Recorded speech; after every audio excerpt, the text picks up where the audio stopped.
Made my day. Blue crawdad guy. What was his name? I should. I might link his. I might put his site in there. I just subscribed to this guy. I was thinking back.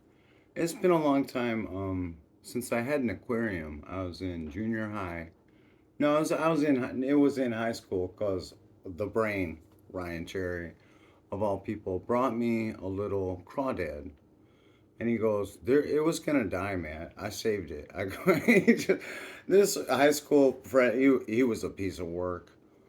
I loved his dad was a nice man. He was a painter, Rick.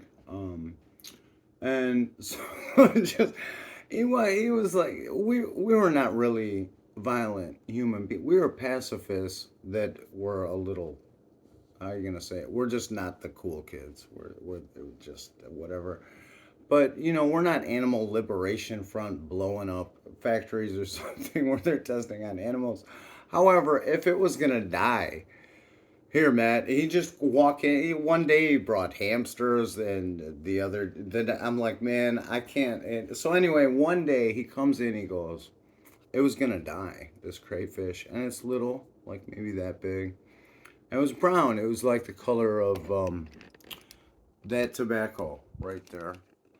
And so it was back when Next Generation first Star Trek Next Generation had just come out, and I like the classic Star Trek. I didn't like Next Generation. It wasn't the acting was like really bad for one like no, I know it's like soap opera stuff, like not my cup of tea. But I really like the Romulan Warbird. And so I bought like this little.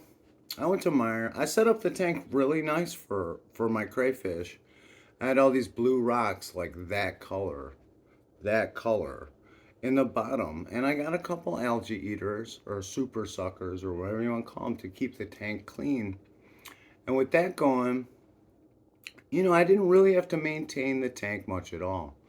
And over the years, maybe 3 or 4 years of just feeding him, and watching him grow.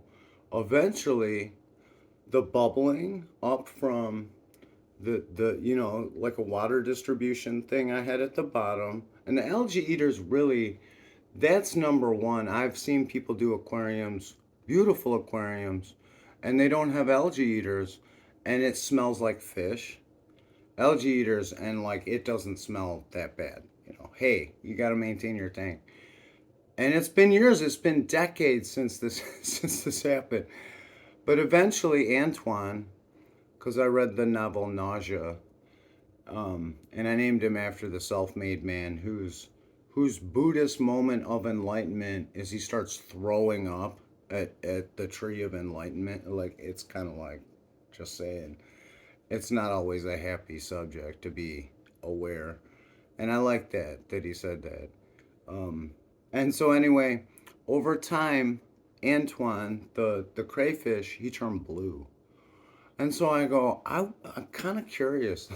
I go, hey, thank Ryan because he saved the thing's life. And he goes, here, man, and just pulls this fucking, excuse my language, he just pulls this animal up out of, up out of his pocket. Goes, you still got that aquarium? I'm like, here we go again.